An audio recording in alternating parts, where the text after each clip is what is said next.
সৰ্থেবাৰী যুৱ সংঘৰ উদ্যোগত 2001 চনৰ পৰা আমি এই ৰঙালী বিহু উদযাপন কৰি আহিছোঁ। একেৰাহে এইবাৰ আমাৰ 24তম ৰঙালী বিহু। মাজত আমাৰ কৰোনা মহামাৰীৰ বাবে মাজতে এবছৰ বন্ধ হৈছিল। অহা বছৰ আমাৰ ৰূপালী জয়ন্তী বৰ্ষ হ'ব। আমাৰ এই অঞ্চলৰ লগতে সমূহ ৰাইজৰ সহায় সহযোগিতাৰ চেষ্টাত আমি এই 24 বছৰ ধৰি ৰঙালী বিহু উদযাপন কৰি আহিছোঁ।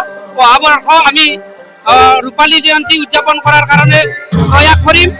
তাৰ উপৰি আমাৰ এই নিউজ চেনেলৰ জৰিয়তে এই অঞ্চলৰ লগতে গোটেই অসমবাসীলৈ ৰঙালী বিহুৰ শুভেচ্ছা জনালোঁ। জুবিন বিহীন আমাৰ গোটেই অসমবাসী আমি যেন এক আধৰুৱা সাংস্কৃতিক জগতলৈ আমি এইবাৰ যুগৰ প্ৰেৰণা পাই আহিছোঁ। জুবিন বিহীন আমি প্ৰত্যেকৰে মনত আবেগ পূৰ্ণ হৈ আমি এইবাৰ আধৰুৱাভাৱে ৰঙালী বিহু উদযাপন কৰিবলৈ প্ৰয়াস কৰিছোঁ।